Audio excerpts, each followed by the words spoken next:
Hi, welcome back to WOW, the Wealth Optimization Workshops. Delighted to have you back. Going to cover a quick topic today that's going to help position everything else that we're going to talk about and why it is so important. Back in the early 2000s, the first time I saw Van Miller, who came up with this concept of the 3 paradigm shifts of the 21st century, it blew my mind. However, what I'm going to tell you now is that now it's not new ideas. Every financial services company, every investment company, even government is talking about these specific issues. Politicians are not going to give you honest answers and tell you how your life is going to be impacted by these shifts.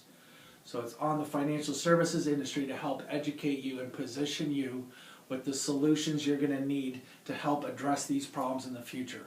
The first challenge that we're facing is that the government will not be able to take care of us. And especially in Canada, that has become very common expectation since the mid-1960s. But if you go back in time and look at when things like Canada Pension were started, life expectancy for a man was 68. So you didn't need a whole lot of money to get through 3 years of retirement.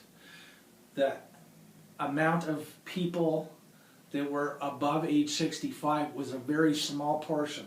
I literally do this presentation 2 hours at a time. I could give you hundreds of stats. In a 3 to 5 minute video, you're going to have to trust me that there is immense amounts of information that prove what I'm saying is true. That what this is, that's a pig going through a python. That there's this massive, massive population bubble called the baby boomers. And everyone's heard of the baby boomers. You just don't understand how it's going to impact your everyday life. That 10 million baby boomers between 2011 and 2021 in this country are turning age 65 and older, and they impacted everything in life. And they are going to dramatically impact pensions, government health care systems, and every other aspect of our social programs. The challenge is that all the other countries, the wealthiest countries in the world, were also impacted by this aging population bubble that is going over age 65. So as we deal with these issues, we're going to deal with them alone.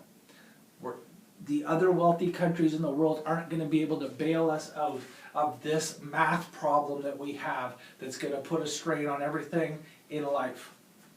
The second one may sound similar to the first, increasing life expectancy, that the government won't be able to take care of us for longer. Because not only is this massive population bubble retiring, but then on average they're going to live dramatically longer than ever expected. We've seen huge increases in life expectancy in the past 100 years. And people realize that, but they often think it's done.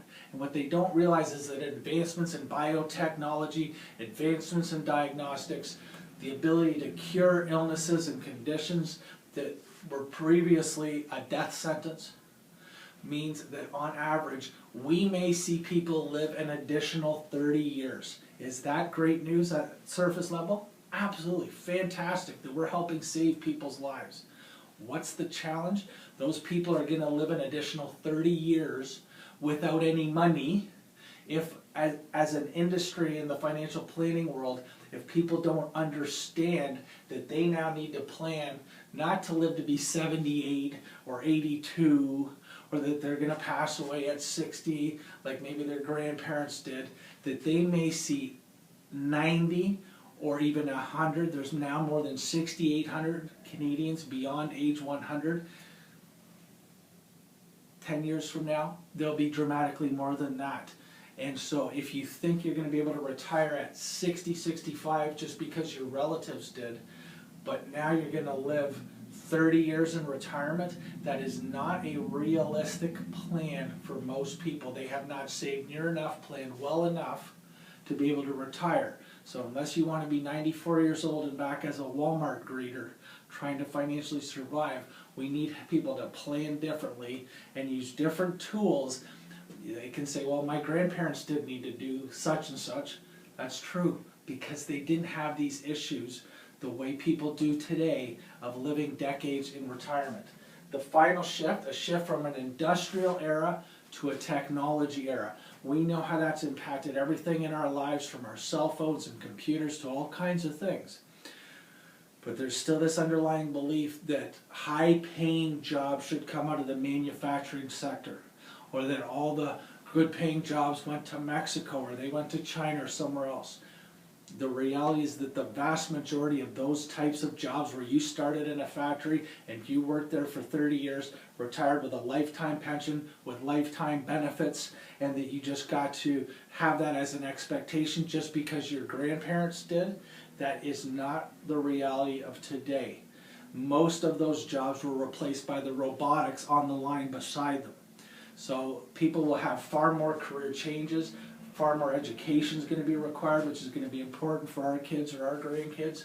And the reality is that most of the financial planning we do will be upon us to deal with, because counting on our company to provide a lifetime pension or to provide lifetime benefits, fewer and fewer people have that already, and eventually nobody is going to be able to rely on that as their retirement or lifetime financial planning strategy. That's okay. There's solutions to help you deal with all that. We're going to talk about that as we go along. I just want you to understand these concepts, because if you don't, you won't understand why some of the solutions we talk about later are so relevant and so important. Hope that makes sense to you. Look forward to sharing more ideas. We'll talk soon.